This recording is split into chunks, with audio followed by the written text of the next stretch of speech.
Question कि एथिरोमा क्या होता है, तो कोरोनरी आर्टरी हो या फिर कोई भी आर्टरी, ब्लड वेसल, कुछ भी हो, उसके अंदर फैट का डिपोजिशन होना, उसको हम लोग क्या कहते हैं, एथिरोमा। ये चीज़ याद रखिएगा क्योंकि हम लोग इसमें पढ़ते हैं एथिरोमा क्या होता है, फैटी प्लग का फॉर्मेशन हो गया। कोई भी हाइपर एक्टिविटी किए, दौड़े, कूदे, फाने, ये ऐसा काम किए तब चेस्ट में पेन देखने के लिए मिल रहा है, उसको बोलेंगे स्टेबल एंजाइना। ठीक, उसके बाद अनस्टेबल एंजाइना का मतलब कि हम चुपचाप बैठल हैं, सुतल हैं, हमेशा मेरा चेस्ट में दर्द रहेगा, उसको बोलेंगे अनस्टेबल एंजाइना। और तीसरा, नमस्कार दोस्तों, नर्सिंग के इस यूट्यूब चैनल पर आप सभी का स्वागत है। दोस्तों आज के वीडियो में हम लोग कार्डियोवास्कुलर सिस्टम का डिजीज़ पढ़ने वाले हैं, जिस डिजीज़ का नाम है एंजाइना पेक्टोरिस। ये हम लोग सबसे पहले जानेंगे एंजाइना क्या होता है, उसके बाद जानेंगे हम लोग मायोकार्डियल इन्फ्रेक्शन। ये दो डिजीज, एंजाइना पेक्टोरिस और मायोकार्डियल इन्फ्रेक्शन, ये दोनों आता है कोरोनरी आर्टरी डिजीज के अंदर। अगर क्वेश्चन भी आएगा तो किसके अंदर आएगा, कोरोनरी आर्टरी डिजीज के अंदर आता है, सीए डिजीज को हम लोग कहते हैं, उसके अंदर आता है एंजाइना पेक्टोरिस और मायोकार्डियल इन्फ्रेक्शन। ये वीडियो बहुत छोटा होगा लेकिन इम्पोर्टेंट होगा, इसलिए होगा क्योंकि यदि इसको हम लोग समझेंगे तो आगे चल के जो अगला वीडियो होगा मायोकार्डियल इन्फ्रेक्शन पर, जिससे रिलेटेड एग्जाम में क्वेश्चन बहुत ज़्यादा आता है, तो उसको हम लोग समझने में आसान होगा। और इससे भी कहाँ कहाँ एग्जाम में क्वेश्चन आया हुआ है ये भी हम आप लोग को बता देंगे। समझिए सबसे पहले कि ये एंजाइना पेक्टोरिस होता क्या है, जिसका दूसरा नाम होता है चेस्ट पेन। क्या होता है, चेस्ट पेन। तो लिखिएगा कि it is also known as chest pain. इसको हम लोग क्या कहते हैं, चेस्ट पेन भी कहते हैं। ठीक, अब ये होता कैसे है ये चीज़ हम लोग समझेंगे। देखिए मान लीजिए कि एक हम रफली हार्ट बनाते हैं, मान लीजिए कि ये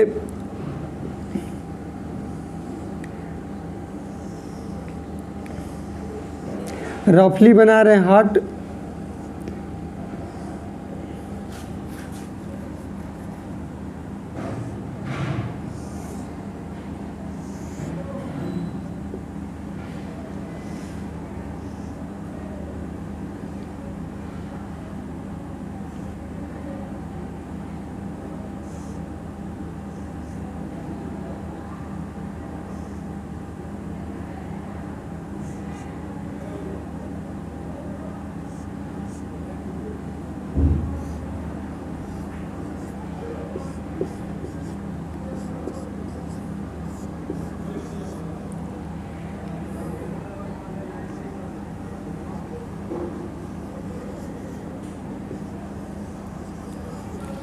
मान लीजिए कि ये हम लोग का हार्ट हो गया। ठीक, रफली बना है। समझो सबसे पहले कि इसमें हम लोग का आता है एक आर्टरी जिसका नाम होता है कोरोनरी आर्टरी। ठीक, हार्ट के पास ब्लड लेकर कौन आएगा, कोरोनरी आर्टरी आएगा, जो कि मायोकार्डियल मसल को सप्लाई करेगा। किसको करेगा, मायोकार्डियम मसल को आकर ब्लड को सप्लाई करता है, मायोकार्डियम को।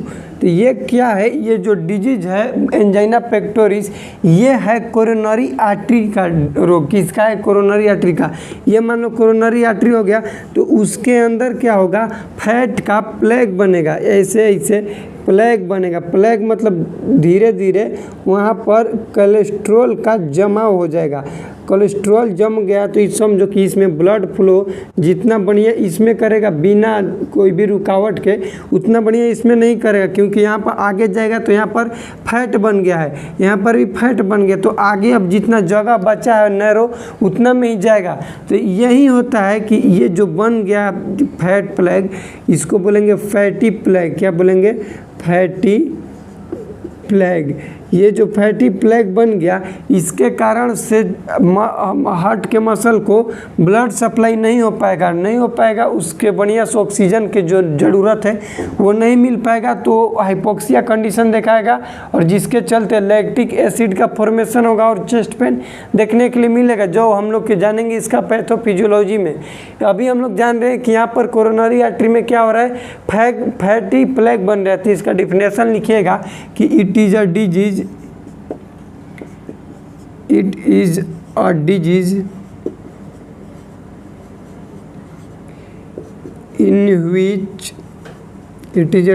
in which formation of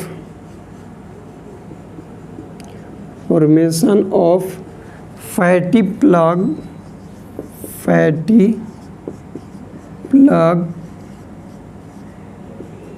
in the wall of coronary artery.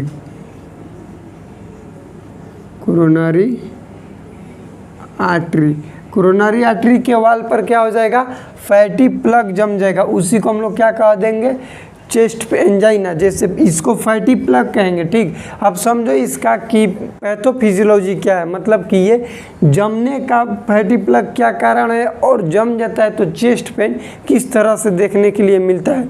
तो अगला दीजिएगा हेडिंग इसका पैथोफिजियोलॉजी। पैथोफिजियोलॉजी में सबसे पहले हम लोग क्या जानेंगे कि ऑक्सीजन सप्लाई नहीं होगा, मायोकार्डियल जो मसल है उसको ऑक्सीजन सप्लाई नहीं होगा, तो लिखेंगे कि decrease oxygen supply to the myocardium.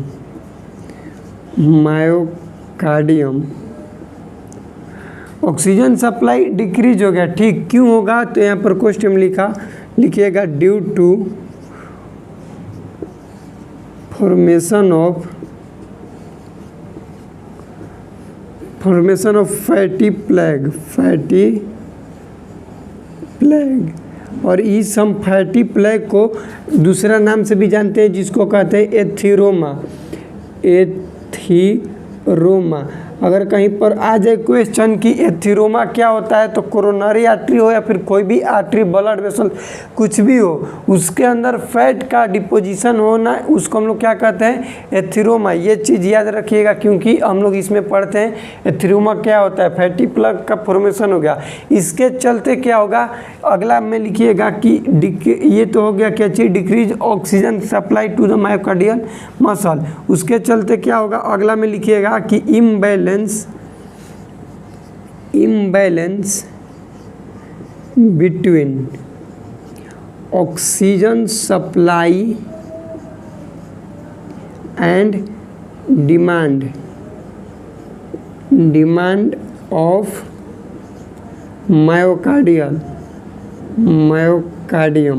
Myocardium का ऑक्सीजन सप्लाई और डिमांड क्या हो गया, इम्बैलेंस हो जाएगा, क्योंकि जितना चाहिए उतना नहीं मिल रहा है। क्यों नहीं मिल रहा है, क्योंकि ब्लड पास नहीं हो रहा है और ऑक्सीजन को ले कौन जाता है, तो ब्लड। इसके चलते वहाँ पर क्या हो गया, इम्बैलेंस देखने के लिए मिला। और ऑक्सीजन कोई भी ब्लड सेल के पास नहीं जाएगा तो वहाँ पर ऑक्सीजन के अनुपस्थिति में, उपस्थिति नहीं अनुपस्थिति, जिसको इंग्लिश में बोलेंगे अब्सेंट में, रेस्पिरेशन होगा, जिसको हम लोग कहेंगे एनारोबिक रेस्पिरेशन। ठीक, तो वहाँ पर क्या आप देखने के लिए मिलेगा, एनारोबिक रेस्पिरेशन अकर्स इन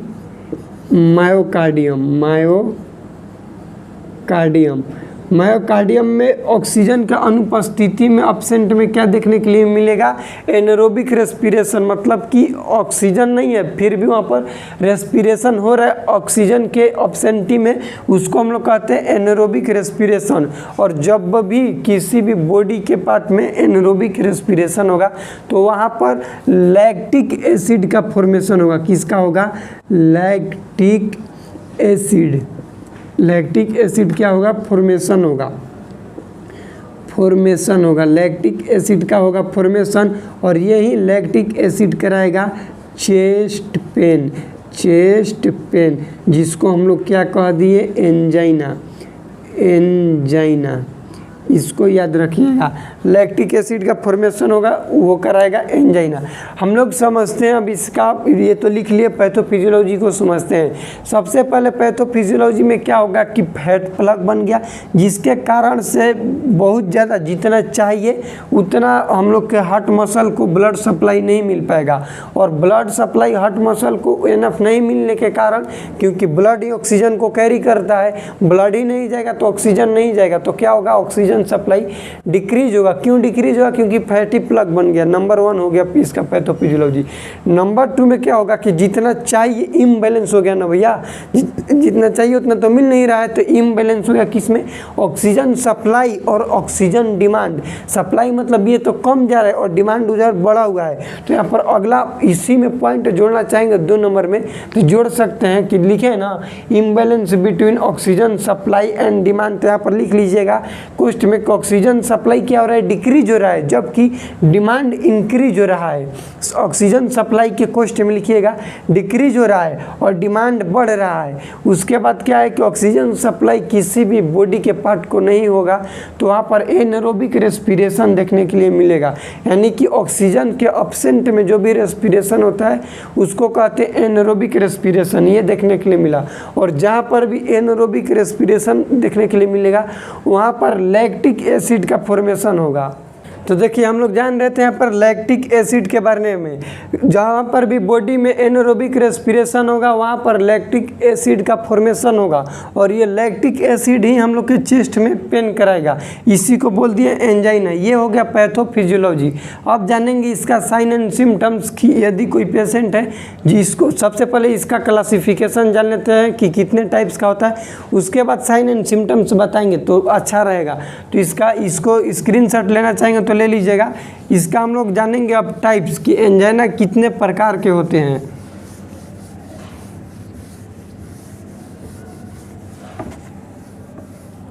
देखिए एंजाइना का हम टाइप्स बताएं, टाइप्स तो ये 3 प्रकार का होता है। कितने प्रकार के? 3 प्रकार के। नंबर 1 होता है, लिखिएगा stable angina. Stable angina, angina. दूसरा होता है अनस्टेबल एंजाइना, अनस्टेबल एंजाइना। और तीसरा होता है, तीसरा हो गया भासोस्पास्टिक, या फिर इसी को हम लोग बोलते हैं प्रीजोनटल एंजाइना। देखिए 3 गो एंजाइना का टाइप्स बता दिए। इसका डिफिनेशन बोलेंगे, लिखेंगे नहीं, इसको आप लोग लिखिएगा। सबसे पहले बताएं आप लोग को स्टेबल एंजाइना, वैसा एंजाइना का टाइप्स जो कि पेशेंट स्टेबल है तब नहीं दिखने के लिए मिल रहा है, तब देखने के लिए मिल रहा है जब पेशेंट अनस्टेबल यानी कि कोई भी एक्टिविटी करता है तब उसको देखने के लिए मिलेगा। उसको हम लोग कहेंगे स्टेबल एंजाइना। जैसे कि हम अभी नॉर्मल आप लोग को बता रहे हैं, कोई भी चीज़ आराम से हम एकदम कोई भी भाग दौड़ नहीं कर रहे हैं, मेरा एक्टिविटी नॉर्मल है तो नॉर्मल है। और कोई भी हाइपर एक्टिविटी किए, दौड़े कूदे फाने ये ऐसा काम किए तब चेस्ट में पेन देखने के लिए मिल रहा है, उसको बोलेंगे स्टेबल एंजाइना। ठीक, उसके बाद अनस्टेबल एंजाइना का मतलब कि हम चुपचाप बैठल हैं, सुतल हैं, हमेशा मेरा चेस्ट में दर्द रहेगा, उसको बोलेंगे अनस्टेबल एंजाइना। और तीसरा है भासोस्पास्टिक। इसका मतलब ये होता है कि वेसल्स का स्पाज्म में हो जाना। अब वेसल स्पाज्म में हो जाएगा तो वही बात होगा भैया कि ब्लड सप्लाई नहीं जाएगा, और नहीं जाएगा तो क्या होगा? चेस्ट पेन देखने के लिए मिलेगा। और ये एग्जाम में क्वेश्चन आया हुआ है कि एंजाइना का कौन सा टाइप्स है जो कि ब्लड वेसल्स का कंस्ट्रिक्ट होने पर या फिर स्पाज्म होने पर टाइप्स देखने के लिए मिलता है, तो उसको कहेंगे भासोस्पास्टिक एंजाइना, या फिर इसी का दूसरा नाम होता है प्रीजोनटल एंजाइना। इसको याद रखिएगा। यदि डिफिनेशन लिखना चाहें तो लिख लीजिएगा कि इस पर क्या होगा कि इन दिस टाइप लिखिएगा, in this types, in this type patient do not feel chest pain, do not feel chest pain. Chest pain feel नहीं करेगा, लेकिन कब करेगा? वाइल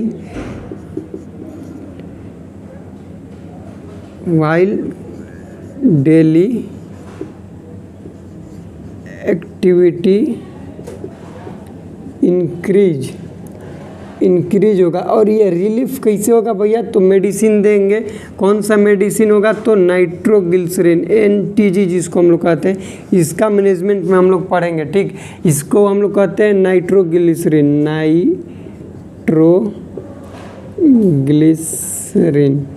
नाइट्रोग्लिसरीन देने पर ये क्या हो जाता है भैया, एकदम चेस्ट पेन आराम हो जाता है। तो इसको लिखेंगे रिलीफ।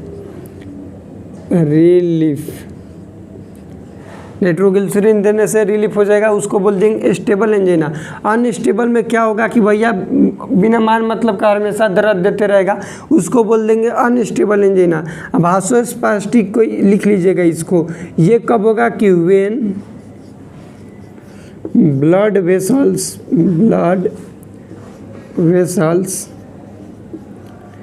स्पाज्म।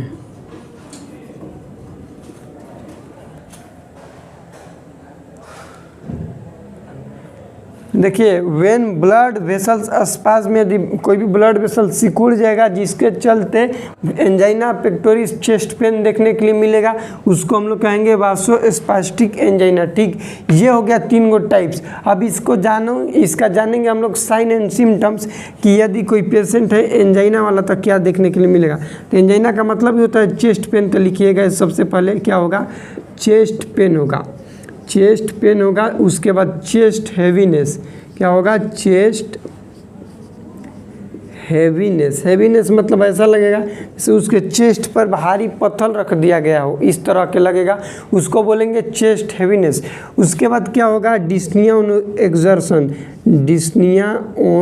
एक्सर्शन, DOE बोलते हैं इसको, डिस्निया ऑन एक्सर्शन।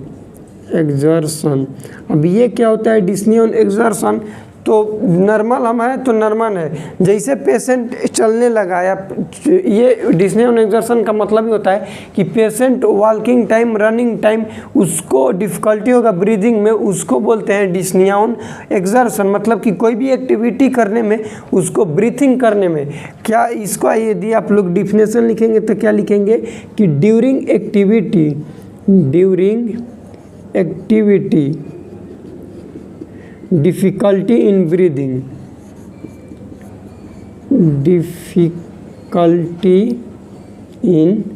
ब्रीदिंग, कोई भी एक्टिविटी करने में ब्रीदिंग में डिफ़िकल्टी होगा, उसको बोलेंगे डिस्निया ऑन एक्सर्शन। उसके बाद क्या हो जाएगा भैया, तो उसको पेशेंट को डिस्निया भी हो जाएगा। डिस्निया मतलब कि नॉर्मल भी हो जाएगा, उसको डिफ़िकल्टी होगा ब्रीदिंग करने में, डिस्निया। ये नॉर्मल साइन सिम्टम्स है, चेस्ट पेन ही इसका मेन है ये साइन सिम्टम्स में। अब हम लोग इसका डायग्नोसिस जानेंगे, और डायग्नोसिस ले भी क्वेश्चन आएगा कि EMI यानी कि मायोकार्डियल इन्फ्रैक्शन और एंजाइन यानी कि चेस्ट पेन में क्या डिफरेंट है। तो सबसे पहले पेशेंट का करेंगे हिस्ट्री कलेक्शन, उसके बाद करेंगे फिजिकल एग्जामिनेशन, ये 2 चीज़ याद रखिएगा। उसके बाद हम लोग करेंगे ECG, और इसमें देखने के लिए मिलेगा STEMI और मिलेगा NSTEMI। इसका फुल फॉर्म होता है ST एलिवेटेड MI मतलब मायोकार्डियल इन्फ्रैक्शन, इसका होगा non ST elevated myocardial infarction. उसके बाद इसमें ST डिप्रेशन मिलेगा, ये ECG में मिलेगा देखने के लिए। ECG में हम आप लोग को बताएंगे, उसके अंदर ये चीज़ बता देंगे। ठीक, ST एलिवेशन क्या होता है, जैसे ECG नॉर्मल समझो कि यहाँ पे ये ECG नॉर्मल है कोई भी पेशेंट का,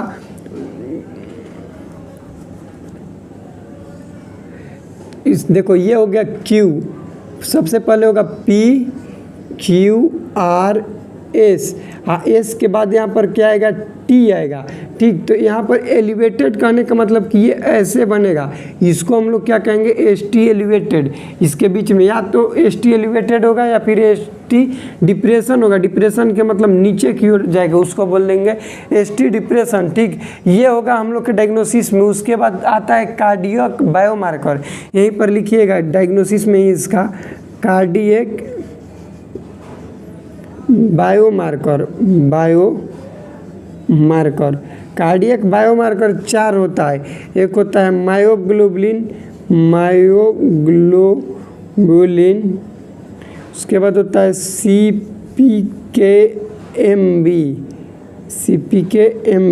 उसके बाद होता है ट्रोपोनिन में 2 होता है, एक होता है T और एक होता है I, और उसके बाद अगला होता है LDH, लैक्टिक डिहाइड्रेज एंजाइम, इसका फुल फॉर्म होता है। कार्डियक बायोमार्कर क्या होती है इस चीज़ को समझो। यदि वैसा कंडीशन, कार्डियक बायोमार्कर बता रहे हैं, वैसा कंडीशन जब हार्ट के मसल को ऑक्सीजन और ब्लड सप्लाई नहीं मिलेगा तो तड़पेगा भैया, क्योंकि उसको चाहिए, मिल नहीं रहा है, तो वो गुस्सा में अपना एंजाइम रिलीज करेगा कि हमको मिल नहीं रहा है, तो अपना साइन सिम्टम्स दिखाएंगे ना। जैसे हम लोग क्या करते हैं, भूखे रहते हैं, खाना नहीं मिलता है तो गुस्सा करते हैं, चिल्लाते हैं, तो ऐसे ही हार्ट को ब्लड सप्लाई नहीं मिलेगा, ऑक्सीजन नहीं मिलेगा, तो वो अपना गुस्सा निकालेगा। गुस्सा में क्या करेगा, उसके पास ये उसका एंजाइम है, उसके पास स्टोर रहता है। जब हार्ट के मसल को ऑक्सीजन सप्लाई नहीं मिलेगा, ब्लड सप्लाई नहीं होगा, उस कंडीशन में हार्ट क्या करेगा, गुस्सा में ये चारों क्या करेगा, अपने एंजाइम को रिलीज करेगा। सबसे पहले ये रिलीज करेगा मायोग्लोबुलिन को, ये होता है अर्लीस्ट मतलब सबसे पहले रिलीज करेगा मायोग्लोबुलिन को। उसके बाद CPKMB, ट्रोपोनिन T और I, उसके बाद LDH, ये है मायोग्लोबुलिन। जो कि अब समझो, जो कि ये जो पेशेंट एंजाइना वाला पेशेंट है, उसके अंदर कार्डियक बायोमार्कर नॉर्मल रहता है। यहाँ पर लिख लेना कि उसके अंदर कार्डियक बायोमार्कर क्या रहेगा, नॉर्मल रहेगा। नॉर्मल क्यों रहेगा, क्योंकि उसमें वैसा कंडीशन नहीं है जैसा कि मायोकार्डियल इंफ्रैक्शन में होता है। क्योंकि इसमें तो भैया ब्लड वेसल्स ले थोड़ा बहुत तो प्लेग बना था, ठीक है, लेकिन ब्लड सप्लाई तो हो रहा था ना, पूरा तो कंडीशन में बंद नहीं हुआ था। मायोकार्डियल इंफ्रैक्शन में क्या होगा कि पूरा यहाँ पर थ्रोम्बस का फॉर्मेशन हो जाएगा, इसीलिए उस मायोकार्डियल इंफ्रैक्शन को हम लोग हार्ट अटैक भी कहते हैं। पूरा ब्लड सप्लाई नहीं जाता इसलिए। तो इसमें क्या होगा कि थोड़ा बहुत जाएगा, तो वहाँ पर थोड़ा मिलता रहेगा, तो इसलिए ये नॉर्मल होता है। कार्डियक बायोमार्कर समझ लेना। क्वेश्चन आता है कि सबसे पहले मायोकार्डियल इंफ्रैक्शन बताएंगे, उस टाइम भी बता देंगे अर्लीस्ट कौन सा कार्डियक बायोमार्कर इंक्रीज होता है, तो होता है मायोग्लोबुलिन। ठीक, ये हो गया इसका डायग्नोसिस। इसका मैनेजमेंट आप लोग लिखिएगा, इस ये जो एंजाइना पेक्टोरिस है, इसका मैनेजमेंट हम लोग किस तरह से करेंगे, तो इसका मैनेजमेंट बस एक ही है, वो होता है नाइट्रोग्लिसरीन में लिखिएगा। इसका मैनेजमेंट में हम लोग देते हैं पेशेंट को NTG का फुल फॉर्म होता है नाइट्रोग्लिसरीन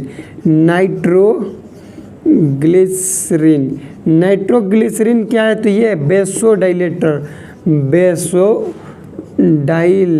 वेसोडाइलेटर के आने का मतलब ये जो ब्लड वेसल्स है और यहाँ पर प्लेग बन गया और कम है, तो इस ब्लड वेसल्स को डायलेट कर देगा। प्लेग तो रहेगा भैया, लेकिन ब्लड वेसल्स को क्या कर दिया, फैला दिया। इसी को बोलते हैं वेसोडाइलेटर, जो कि होता है नाइट्रोग्लिसरीन। यहाँ से क्वेश्चन है कि इसका रूट क्या है, किस रूट से देंगे, तो ये देते हैं हम लोग सबलिंगुअल देते हैं। उसके बाद इसका लिखिएगा साइड इफ़ेक्ट, तो साइड इफ़ेक्ट होता है हेडक, क्या होगा, हेडक। उसके बाद होगा डिजीनेस कहने का मतलब आदमी नहीं कहता है कि दवाई खैला के बाद हमारा चक्कर आ रहा है, उसी को बोलते हैं डिजीनेस। तो हेडक होगा पेशेंट को, तो हेडक के मैनेजमेंट के लिए देंगे क्या चीज़, देखिए यदि कोई पेशेंट को हेडक हो रहा है नाइट्रोग्लिसरीन देने के बाद, तो अब हेडक को भी बचाएंगे। तो हेडक को बचाने के लिए हम लोग देंगे उस पेशेंट को NSAID मतलब non steroidal anti inflammatory drug. और डिजीनेस होगा तो सडन मूवमेंट उसको रोकेंगे, उसका पेशेंट का सडन मूवमेंट को रोक देंगे। सडन मूवमेंट मतलब कि सडन मूवमेंट कहने का मतलब कि पेशेंट मान लो बेड पे से उठ रहा है तो ये ऐसा पेशेंट को नहीं कहेंगे नाइट्रोग्लिसरीन लिया तो हड़ाक दूट जाएगा, क्योंकि एकदम हड़ाक दूटेगा तो उसको चक्कर आएगा ही। कहेंगे कि आराम आराम से उठो, ये हो गया नाइट्रोग्लिसरीन का साइड इफेक्ट। उसके बाद नर्सिंग मैनेजमेंट क्या होगा, तो बोल रहे हैं लिखिएगा, नर्सिंग मैनेजमेंट लिखेंगे नहीं। पेशेंट यदि एंजाइना पेक्टोरिस वाला है तो नर्सिंग मैनेजमेंट में सबसे पहले हम लोग उसको जब देते हैं ये नाइट्रोग्लिसरीन तो इसका एक्सपायरी चेक किया जाता है। तो लिखेंगे कि टू चेक एक्सपायर। क्यों चेक किया जाता है एक्सपायरी, क्योंकि ये बहुत कम समय के लिए इसका एक्सपायरी डेट होता है, 2-4 महीना तक ही होता है, तो एक्सपायरी चेक करेंगे। दूसरा, इसको हम लोग डार्क प्लेस में रखते हैं, यानी कि सनलाइट में नहीं रखेंगे। क्यों नहीं रखेंगे सनलाइट में, क्योंकि ये फोटो सेंसिटिव हो जाएगा, इसलिए इसको सनलाइट में नहीं रखेंगे। तीसरा मैनेजमेंट लिखिएगा कि पेशेंट के हेड ऑफ बेड उसको मान लो कि सुपाइन पोजीशन देंगे 30 से 45 डिग्री तक, उसको उसके बेड को हम लोग एलिवेटेड करके रखेंगे। उसके बाद पेशेंट को यदि नीड है तो ऑक्सीजन भी देंगे वेंटिलेशन के द्वारा। ठीक, ये हो गया मान लो ये नर्सिंग मैनेजमेंट। एंजाइना पेक्टोरिस क्या होता है, इसका साइन एंड सिम्टम्स क्या है, टाइप्स क्या है, टाइप्स ले रिलेटेड एग्जाम में क्वेश्चन भी आया हुआ है। उसके बाद इसके डायग्नोसिस ले आया हुआ है कि मायोग्लोबिन जो होता है फर्स्ट कार्डियक बायोमार्कर है जो कि इंक्रीज होता है। उसके बाद CPK-MB, ट्रोपोनिन T और I जो होता है कन्फर्मेटिव होते हैं, हम आप लोग को बताएंगे मायोकार्डियल इन्फ्रेक्शन में बहुत अच्छे तरीक़ा से इसके बारे में। उसके बाद LDH का फुल फॉर्म इसलिए नहीं लिखा है क्योंकि आगे भी लिखवाना होगा। इसका फुल फॉर्म होता है लैक्टिक डिहाइड्रेज एंजाइम। अब कहेंगे कि एंजाइम ही आता है, एज कहाँ से आ गया थी, हुई भी करता है। ठीक, उसके बाद इसमें पेशेंट वाले में नॉर्मल रहता है। यही डिफरेंट है कार्डियक एंजाइना पेक्टोरिस में और मायोकार्डियल इन्फ्रेक्शन में, कि मायोकार्डियल इन्फ्रेक्शन में जो होता है कार्डियक बायोमार्कर ये बढ़ा हुआ मिलेगा, जबकि ये एंजाइना पेक्टोरिस वाले में नॉर्मल मिलता है। यदि कोई पेशेंट का हम लोग चेक कर रहे हैं कार्डियक बायोमार्कर और नॉर्मल मिल रहा है तो उसको मायोकार्डियल इन्फ्रेक्शन नहीं कहेंगे, एंजाइना कहेंगे। जबकि इंक्रीज हो जाएगा तो एकदम पक्का कह देंगे कि उसको क्या है भैया, तो मायोकार्डियल इन्फ्रेक्शन है। तो ये हम लोग का था एंजाइना पेक्टोरिस। वीडियो कैसा लगा प्लीज़ कमेंट सेक्शन में बताइएगा। चैनल पर नए तो चैनल को सब्सक्राइब कीजिएगा। मिलते हैं अगले वीडियो में, तब तक के लिए जय राम जी की।